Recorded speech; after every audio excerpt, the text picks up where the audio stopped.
Ontem, o vice-presidente Geraldo Alckmin, né, ele teve uma conferência, mais ou menos, teleconferência, né? Ele estava aqui no Brasil, fez um anúncio, nós vamos falar sobre esse assunto depois, mas ele fez uma teleconferência no Brasil com o secretário do Comércio dos Estados Unidos. Ele fez aquela argumentação que a gente já discutiu aqui, né? Para diminuir esses impactos das possíveis taxações que vão começar, né, com o aço e depois com as reciprocidades, né? Ele falou da questão da balança comercial, que é superavitária para os Estados Unidos, mais ou menos 200 bilhões. Isso ao longo de 10 anos. Ele falou desse percentual baixo da taxação ponderada, o tanto que há dos produtos da grande pauta exportadora, poucos são taxados. Então, ele chegou nessa discussão e ele está discutindo também algumas concessões na área do aço, do alumínio, para que chegue a um acordo antes do dia 2 de abril. Né? Então, há uma expectativa que ele possa negociar, que é o caminho mais ou menos que o México adotou, diferentemente do Canadá. Mas o Brasil está nessa situação. Exatamente, as taxações seriam bastante preocupantes por causa do aumento das pressões sobre os produtos brasileiros, o aumento de pressões sobre exportações e a possibilidade de, mesmo que a gente consiga crescimento de exportações em outros mercados, etc., possa haver uma evolução do custo dessa produção, da importação desse produto e do aumento da inflação. Eu vou aproveitar então que a gente chegou ao Brasil para chamar a Francine Ferreira, editora-chefe do Tempo em Brasília, para comentar mais um pouco sobre essas implicações, sobre, enfim, né, o papel do Geraldo Alckmin e do Itamaraty nessas negociações e o que se espera por aí. Ei, Fran, bom dia. Ei, Dani, bom dia para você, bom dia para o Fred, claro, para todo mundo que nos acompanha. Bom dia, Fran. Pois é, o Fred citou aqui, Fran, até tem uma nota que a vice-presidência soltou no site, né, do Planalto, dizendo que o diálogo abordou a pauta do comércio bilateral e as políticas tarifárias e ambos concordaram em manter nos próximos dias reuniões bilaterais. E aí, destacando mais uma vez isso que o Fred falou, né, dessa balança comercial que é superavitária para os Estados Unidos e que, no final das contas, a tarifa média ponderada efetivamente recolhida é de 2,73%, que é realmente abaixo do que tem sido proposto. O que a gente tem aí nesse caldo, né, dessas negociações e quais são as expectativas? Pois é, Dani, a gente já tinha até falado um pouquinho de como estava esse clima político e tudo.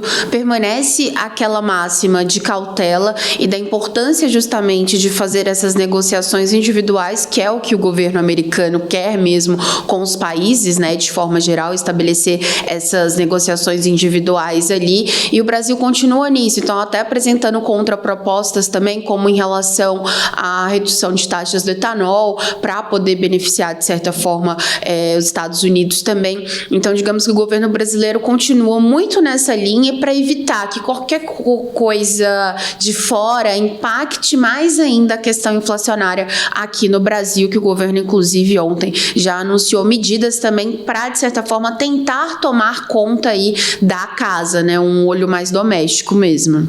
Fred, você acha que essas argumentações, né, que esses pontos trazidos pelo Alckmin, pelo Brasil de forma geral, vão ter algum impacto, que isso vai surtir efeito nessa negociação? Olha, é uma questão que a gente vai ter que ver como que os Estados Unidos estão encarando isso. Do ponto de vista da racionalidade, eu não... vamos mudar um pouco o rumo do que eu estava falando. O que tem funcionado nas negociações com o Trump? O embate direto normalmente não tem funcionado. Né? O Justin Trudeau, no Canadá, com o Trump, ele está acirrando cada vez mais. Toda vez que aumenta, ele propõe uma taxação extra. Isso tem gerado um tensionamento e o Trump tende a escalar porque ele tem mais recursos, né? Tem um PIB gigantesco e uma balança comercial na mão dele também gigantesca. O que o México tem feito? O México tem oferecido concessões em outras áreas para ele poder tentar negociar com mais tempo e poder oferecer o que ele conseguiu. Ontem ele já conseguiu uma postergação, mais 30 dias, e vamos ver até onde que vai isso. Então, esses são os dois caminhos que têm sido adotados. O Alckmin parece que está adotando esse caminho mexicano. Ele está negociando, tentando ganhar tempo, etc. Para o Trump, essas sinalizações que está falando do passado, eu acho muito pouco provável que ajude. Ele espera ganhar coisas. Normalmente ele faz isso mesmo. É aquela teoria do bode na sala, né? Você coloca um bode na sala, todo mundo fica incomodado. Na hora que você tira o bode, todo mundo está satisfeito. Qualquer coisa parece melhor do que aquilo. Sim, né? Como se tivesse realmente melhorado, né? Só voltou para o que era. Exatamente. Então, há uma expectativa de que o que mais o Brasil vai poder oferecer para o Trump. Só falar do passado, eu acho que ele não vai conseguir grandes coisas. Agora, vamos aproveitar, né, ainda falando sobre o Alckmin, mudando um pouquinho de assunto, o vice-presidente e ministro anunciou ontem uma série de medidas para conter a alta no preço dos alimentos. Foram 4 medidas, sendo a principal a que zera a alíquota de importação de alguns alimentos. Vamos ouvir um trecho desse anúncio. O governo está abrindo mão de imposto, está deixando de arrecadar, abrindo mão de imposto para favorecer a redução de preço. Nós estamos num período, né? Você tem momentos de preços mais altos, de preços mais baixos. Nós estamos num momento onde você reduzir o imposto de importação ajuda a reduzir preço. Ajuda a reduzir preço. Nós não está substituindo, você está complementando. E você tem produtos que nós dependemos de lá de fora. Se pegar, por exemplo, o óleo de palma, a produção nacional é mínima. Azeite de oliva é mínima. Não tem produção praticamente nacional. Agora, tem custos para você importar. Então, não vai prejudicar o produtor, mas vai beneficiar o consumidor. Eu vou convidar o Fred para continuar na conversa. E, Fran, para a gente entender juntos aqui, quais são esses produtos, né, e qual que é o impacto realmente que tem sido analisado dessas medidas? Pois é, Dani, foi esse pacote de medidas ontem, uma reunião que começou cedo e se estendeu durante a tarde ali, à noite, né? Essas medidas foram anunciadas ali no final do dia pelo vice-presidente Geraldo Alckmin, também por Carlos Fávaro, que é o ministro da Agricultura, e o Paulo Teixeira, do Desenvolvimento Agrário. O presidente Lula não participou desse anúncio, que inclusive foi uma surpresa, uma vez que essas medidas, o principal foco delas é justamente tentar reverter ao curto prazo aí a popularidade do presidente Lula, que, como a gente vem mostrando aqui, os institutos de pesquisa mostram que vem caindo aí de forma significativa nos últimos meses, né? Essa reunião também teve a participação aí de representantes do setor alimentício, e só que são medidas que o governo quer que sejam implementadas rápido, só que elas ainda dependem de aprovação da Câmara de Comércio Exterior, mas a aposta é que não se tenha nenhum problema. Eu vou pedir para a direção de TV colocar essas principais medidas até a gente chegar nessa alíquota zero, porque foram algumas, sendo, por exemplo, essa da extensão da validade do serviço de expensão municipal, que é basicamente um selo para localidades, para alguns produtos, então, de origem animal aí, só que no nível municipal, que o governo está tentando fazer por um ano, vai comparar ela ao Sistema Brasileiro de Inspeção de Produtos de Origem Animal, que é o quê? Que é o selo nacional. Então, para alguns produtos que eles não têm um risco de precarização sanitária, como, por exemplo, o mel, ovos e leite, então o governo vai fazer a comparação desses dois selos justamente para estimular essa produção. O outro é justamente relacionado ao Plano Safra. Então, o quê? Financiar mais, dar mais subsídios relacionados a produtos de itens da cesta básica, aí para estimular essa produção também nacional. Um outro que aí também ele não entrou muito em detalhes, que é o fortalecimento de estoques da Conab, né? O que a gente viu durante o último governo foi justamente o quê? Durante o governo Bolsonaro, 27 depósitos, estoques aí da Conab foram desativados. Então o governo quer o quê?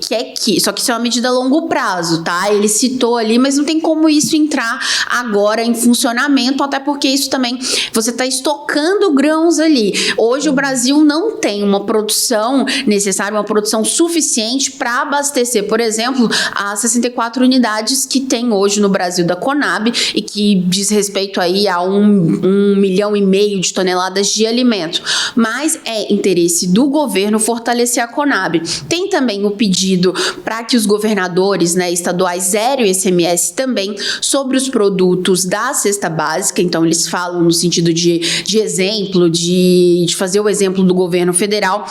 Tem também a estímulo à publicidade, então, para que os supermercados, né, os varejos, eles estimulem e mostrem esses preços de produtos que vão ter uma queda maior. Até se fala do selo Empresa Amiga do Consumidor, que é uma iniciativa para identificar e incentivar supermercados que praticam esses preços. Lembrando que o presidente Lula recentemente até mesmo criticou aí, né, supermercados sobre a questão de preços. E por último, que é essa que digamos que é considerada mais importante, mas não necessariamente efetiva, que é zerar a alíquota de imposto de importação dos produtos. Então vamos lá, a gente tem aí sobre o açúcar, azeite, biscoitos, café, carnes, massas, né, macarrão, por exemplo, milho, óleo de girassol e também sardinha. Então zerar essa alíquota que varia aí, se a gente for ver entre esses produtos de 7% até ali por volta de 16%. Então, o governo quer zerar isso. Só que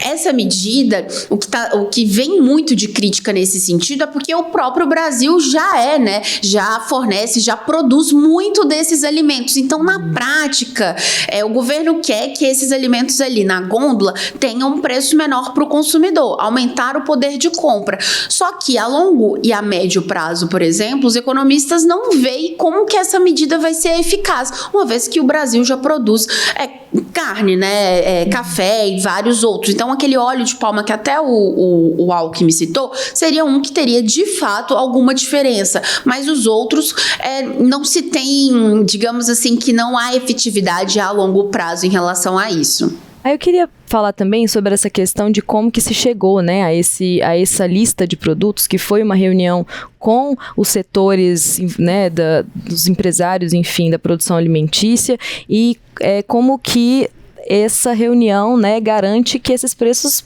vão realmente chegar ao consumidor, enfim. Então, ontem justamente teve a participação desses representantes de alguns setores para que não fique, por exemplo, o governo está estipulando e pronto. Mas, obviamente, também não é unanimidade entre os setores, né? O setor agro, ele é muito dividido, principalmente no Brasil. Tanto que a bancada do agro, por exemplo, já soltou uma nota criticando as medidas do governo Lula. Mas a gente olha para esses alimentos, a gente vê o quê? Que são alimentos que estão ali na cesta básica. Então, são alimentos básicos para a alimentação. Né? Então, o governo quer tentar atingir justamente esses itens. Agora, um outro ponto muito importante da gente citar é porque o governo já vem falando aí, desde o início do ano, que a questão dos alimentos, né, principalmente porque, vamos lembrar, que foi uma safra que foi muito prejudicada também em função de eventos climáticos, né? Isso é um ponto muito importante da gente lembrar aqui. Até se tivéssemos esses depósitos, esses estoques da Conab já em funcionamento, talvez o cenário seria até outro. Mas, enfim, fazendo esse parênteses, porque há uma previsão já dos agricultores, do setor agro e do próprio governo, de que até julho essa produção, essa safra vai estar melhor. Então, até julho ali, esses preços, então, já teriam uma redução. Só que o governo está tentando fazer essa medida de uma vez para tentar, hoje a gente está em março, para tentar aumentar essa popularidade do governo Lula. E aí, Dani, é muito isso também de tentar, com essas medidas, tentar trazer esses outros setores para a conversa, para ver ali, se ali quando a gente for comprar mesmo, for no supermercado, no mercadinho, esses valores estarem aí justamente com essa redução que o governo prevê. Por isso, inclusive, que uma das medidas é sobre essa questão da publicidade aí por partes dos supermercados.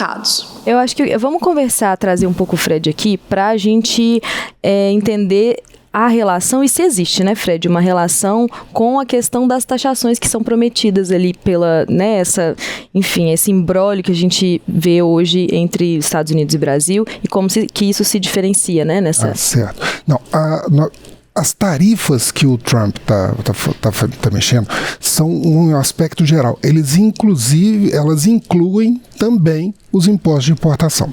O imposto de importação aqui no Brasil, ele é previsto até na nossa Constituição, artigo 153, se não me engano. Ele não é um imposto arrecadatório, ele é um imposto regulatório. A ideia dele ou é proteger o mercado local, né, para você fomentar o crescimento, etc., ou até mesmo você ter alguma possibilidade de manobra, como foi anunciado ontem pelo Alckmin, para você tentar reduzir preços internos. Né? As tarifas são um conjunto maior. Né?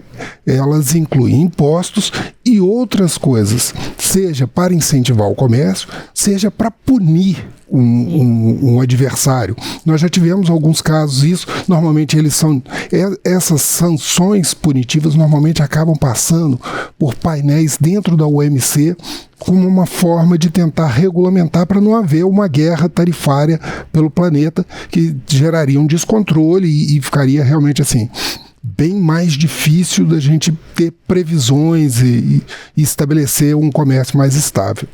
A gente então observa, como você disse, né, Fran, é como se fosse uma medida complementar a essa expectativa de aumento, de melhora na safra, né, assim, que existe para julho, que isso mude, e aí você tem incentivos ao agro, incentivos, né, em relação ao plano safra, por exemplo, você tem um incentivo também à agricultura familiar na questão da produção desses alimentos que vão para a cesta básica, então é como se tivesse assim, né, atirando para todos os lados, ver onde que funciona, e aí tem a publicidade para os produtos, para as promoções dos supermercados.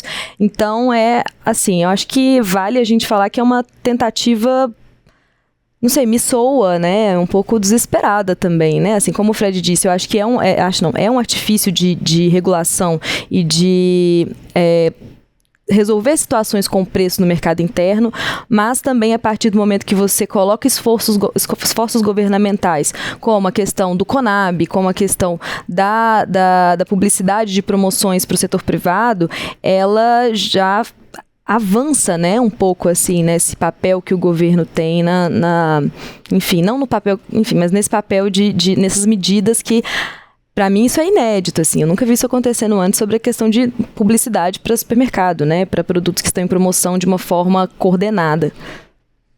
São medidas, até que elas estão sendo consideradas populistas, elas vão muito também já nessa linha que o governo está tentando fazer de outras coisas que deram certo em outros mandatos aí do PT, como, por exemplo, o aumento da linha de crédito, né?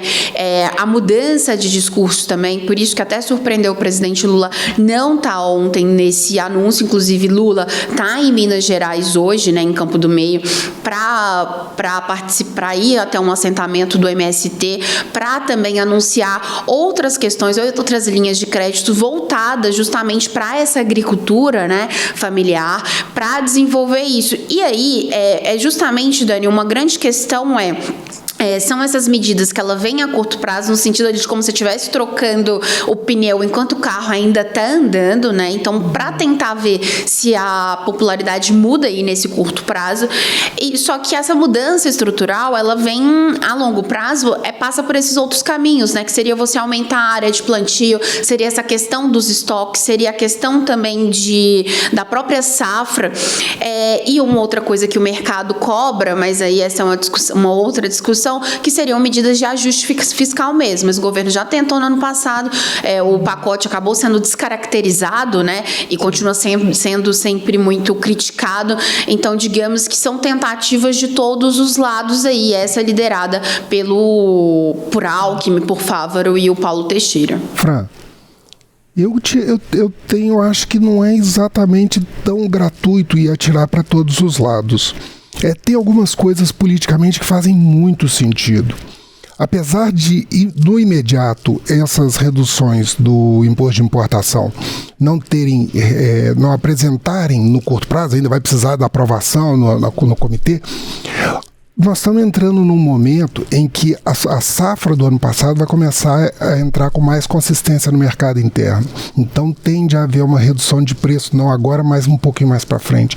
O da carne, que anunciou o corte de 9%, também vai ter uma redução por causa da sazonalidade. certo? Então, os anúncios feitos agora tendem a ganhar no longo prazo. Então, mesmo que eles não façam efeito, a redução de preços prevista na frente ela vai dar uma razão para uma ação que você não necessariamente fez para que dá aquele resultado. O que você fez não necessariamente provocou aquele resultado. A conjuntura já ia fazer. E o governo vai poder colher esse resultado. É uma justamente complementares, né?